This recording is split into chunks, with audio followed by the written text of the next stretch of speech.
Speaking now with our regular US correspondent, Ed Blakely. Ed, good morning. Good morning. Not a bad morning as things go.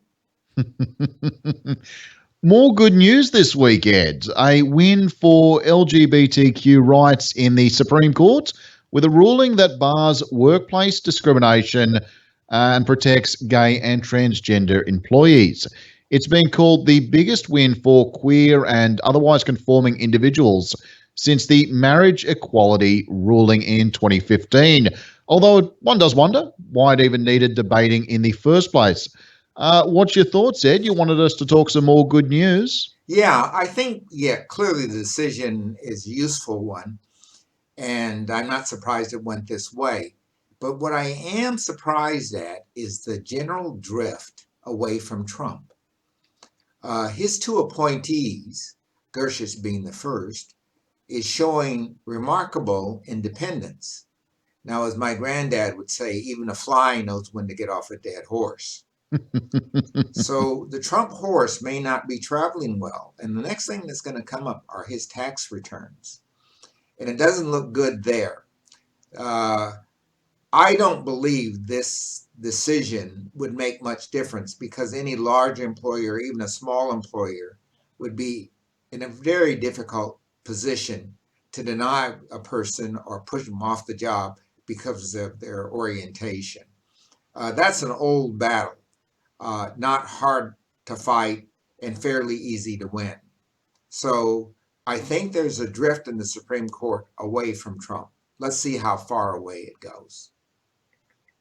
Black Lives Matter protests. We've seen more this week that I think underlines how much this is a global movement, as you've been talking about.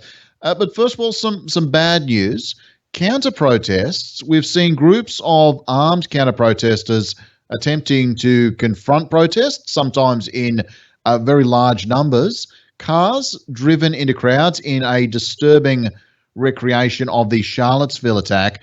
Clearly, there are groups, whether they want to call themselves white supremacists or not. I think they've got a pretty big white supremacist head on them that see these protests as a threat to their way of life.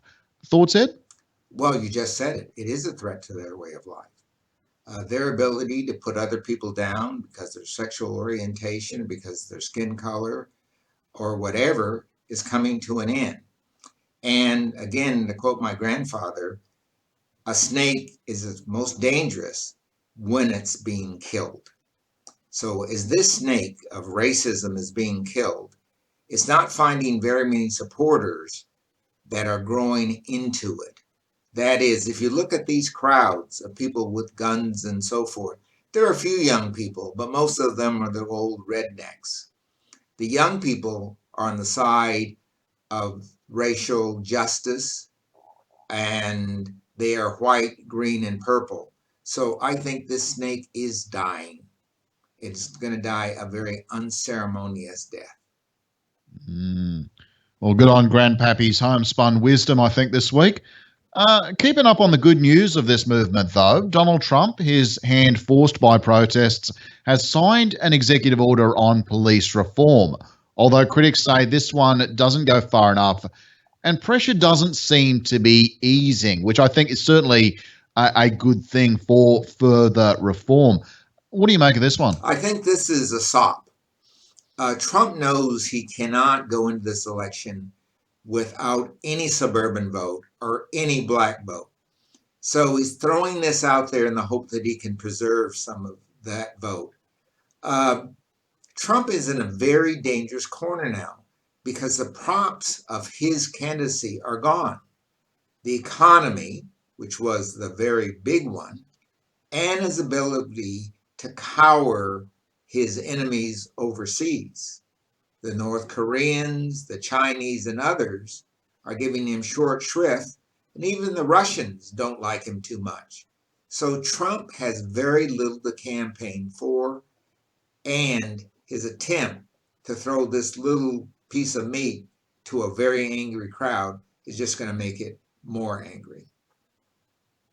And just briefly, the statues coming down. This has become a worldwide thing, tearing down statues of colonizers or those that perhaps owned slaves back in the day, Civil War generals and the like, as well as Dictators.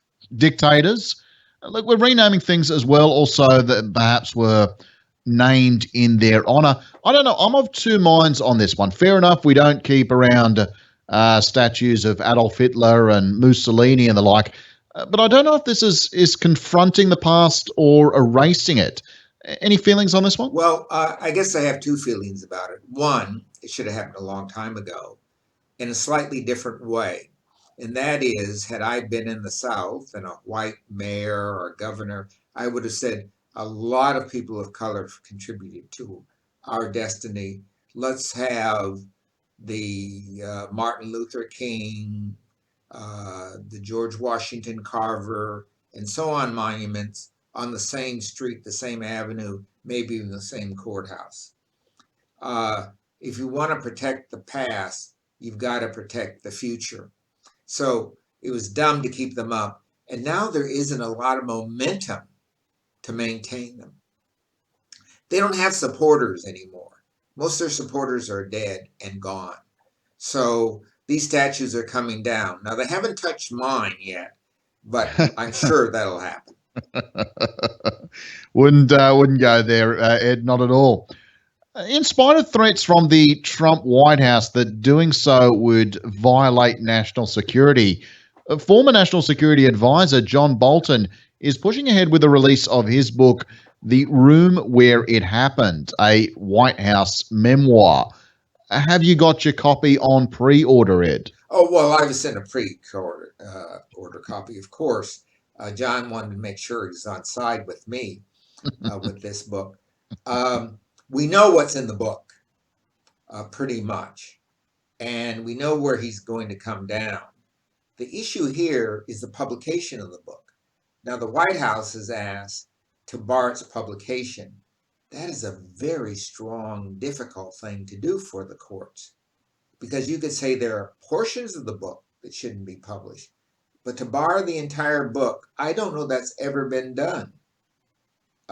Even in some of the most dramatic, awful books on slavery and mimicking slavery and so forth, the courts have been very reluctant to trample on free speech. So this is going to be a bestseller for sure. I'm going to be in the movie, of course. Maybe a few Trump supporters can kind of get together and have great big ceremonies of just putting them all into a pile and burning them. I think that would kind of play a little bit to their kind of repertoire. Well, if they've ever read a book, this would be a sure sign that they don't know how. There may be more from this book next week, but I did want to just touch on one of the excerpts that's been published in the New York Times. Trump, in a conversation with Chinese President Xi Jinping, quoting from the book here, turned the conversation to the coming US presidential election, alluding to China's economic capability and pleading with Xi to ensure he'd win. Do we have time for another impeachment trial before November, Ed? Who are we going to impeach? I think that the events that have occurred have impeached Trump. He's no longer in control. Notice how he's putting Pence out and everybody else out to send his messages there. He's behind a fence. He's impeached. The question is when he leaves. Turning to COVID, and an interesting quote from UN official Lisi Kingu this week, that COVID-19 is a fire drill for the kind of problems we'll be seeing in the coming climate crisis, and how Black Lives Matter protests are also underlying the need to address social inequality as part of climate solutions. Thoughts on this one, Ed? This is a difficult one in the sense that this takes me back to the revolutionary eras, most of them between 1776 and 1789, and of course those later in Europe, in Germany and Italy, and the unification movements. There is a movement now. I don't know how to name it or call it, and I'm sure the people didn't know how to name or call what was going on in those previous times, where the public does not like what is going on, and they don't like the instruments where it's going on. In the previous revolutions, they seized the government, but these revolutionaries don't seem to be interested in seizing the government. This is one for a longer conversation, perhaps a special on what comes next. I think we're definitely going to put that together once we are back in the studio together, Ed. The FDA this week has also pulled its emergency authorization on hydroxychloroquine due to the lack of proof it does anything to fight COVID, with a former official calling the initial authorization a train wreck that underscored the administration's willingness to put political expediency ahead of scientific expertise. No great surprises there, I imagine. None. But have you stopped taking it? Look, that horse was out of the bag a long time ago. Hydroxychloroquine did more damage than good. And when the president said people should take it, he put himself on another derailing train. So you can be sure the new ads that are coming out by the Democrats and Democratic supporters are going to use that to the hilt. And we talked last week about how the Paycheck Protection program seems to be keeping the economy on track best as it can. Good news, but more and more concerns being raised about the total lack of transparency in terms of where the money is going. Look, at this stage, transparency is about the last thing I expect to ever see from the Trump administration. Is there anything to come out of this, do you think? I don't know that anybody knows where the money's going in the United States, Australia, or anywhere else. What is happening, though, there are some small businesses who got some of this money. And remember, the states play in this game as well. So many states were providing very similar loans to get small businesses back on their feet. But the issue here is unemployment. Employment doesn't come from small businesses. It comes from big businesses that operate in chains. And those chains have not only not seen any uptick in their business, unless they're grocery chains, they are going down. And I think hundreds, maybe thousands of malls are going to close. And that's where the jobs are going to go. So the small business, hallelujah. But that's not going to save anybody's economy. And looking abroad, North Korea tensions continue to escalate with the North blowing up an office building used for liaisons between the North and South, which sits just north of the DMZ. The dream of inter-Korean cooperation has literally been blown up, said Australia's leading North Korean expert, Dr. Leonard Petrov. And some have said this could be a move to raise the profile of Kim Yo-jong, while her older brother, as you pointed out last week, Kim Jong-un, we don't even really know if he is still alive. Thoughts on this one? I think this is that internal fight I was talking about. Someone's trying to show that they're more anti-South Korea than anyone else. It's kind of like the Black Lives Matter. I'm blacker than you are. So there's a group in there, and I don't know what general's ahead of it or whether it's his sister, are planning these seeds to show that they can maintain the stance that Kim Jong-un had. The reason we haven't seen him, I don't think he's in a seeable condition. So what's playing out here is an internal drama. It has nothing to do with blowing up that building.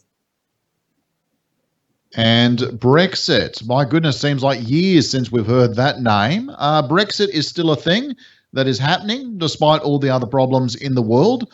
Boris Johnson met with EU leaders via video conference this week, and they've agreed not to extend the transition period beyond December, but really there's definitely a feeling there's no great love or room for negotiations in that relationship still. Thoughts? This is a British problem now. It was a European problem, but this is a British problem now. COVID has brought the mainland, the British enemies or the people on the other side of the pond together. And they are now trying to fashion an economy that is Britain-less. And they're beginning to see some life coming into it. So they don't need the distraction of the UK. This is very difficult for Northern Ireland and Ireland, which depend on the link to Great Britain. So I think there's going to be more damage to the UK as Northern Ireland and Scotland trying to find ways to join the Europeans.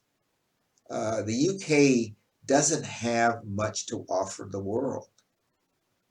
Land Rover, all their name brands are owned by the Chinese or someone else.